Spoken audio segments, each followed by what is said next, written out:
अस्सलाम वालेकुम रहमतुल्लाह। ये जो आपको सामने स्क्रीन के ऊपर तस्वीर नज़र आ रही है, ये ईरान के शहर ज़ंजान के एक दुकानदार की तस्वीर है और इसमें आपको एक साइकिल भी नज़र आ रही है। ये साइकिल किसी शख्स ने इस दुकानदार वाले को थोड़ी देर खड़ी करने के लिए दी कि आप ये 2 मिनट इसको अपने पास रखो, मैं वापस आता हूँ।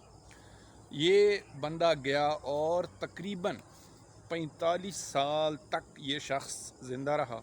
उसके बाद ये जो बंदा था दुकानदार, ये हर रोज़ इस साइकिल को निकालता, अपनी दुकान के सामने इसको खड़ा कर देता कि वो बंदा आएगा और अपनी साइकिल को ले जाएगा। लेकिन 45 साल गुजरने के बावजूद वो शख्स कभी वापस ना आया, तो ये जो दुकानदार था ये फौत हो गया।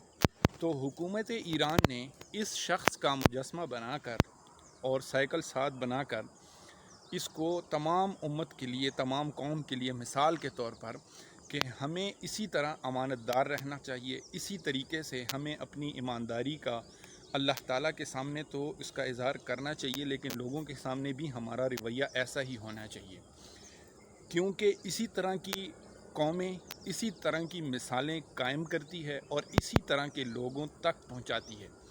जो कौमें ज़िंदा नहीं होती, मुर्दा हो जाती हैं, वो अपने हीरोज़ को, वो उन लोगों को उनकी इज़्ज़तें पामाल करती है, उनको बुरा भला कहती है जो कौमें मुर्दा होने लगती हैं। लेकिन ज़िंदा कौमों का शिआर ये हुआ करता है कि वो लोग अपने हीरोज़ को, अपने उन लोगों को जिन्होंने ज़िंदगी में मिसालें कायम की होती है, उनकी इज़्ज़तें करती है।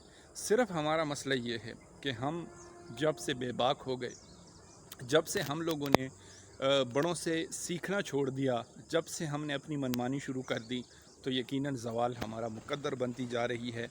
यहाँ पे मैं ये कहना चाहूँगा, आपको अगर मेरी वीडियोस अच्छी लगती हैं तो मेरे यूट्यूब चैनल को ज़रूर जो है सपोर्ट करें। ऊपर आपको दाएं बाएं या ऊपर नीचे कहीं लिंक नज़र आ रहा होगा, और अगर नहीं पता तो स्क्रीन पर भी आ रहा है, टॉप ब्रेन्स एकेडमी के नाम से मेरा चैनल है, तो ये ज़रूर करें ताकि हम लोग भी दूसरों के लिए मिसाल बन सकें अपनी अच्छाई से, अपने इन अच्छे अलकाबा से। हो सकता है कि आपके एक शेयर की वजह से कोई ना कोई किसी अच्छे काम पर वो जो है वो अमल कर ले। मेरे लिए और आपके लिए सदका जारिया हो। बहुत शुक्रिया।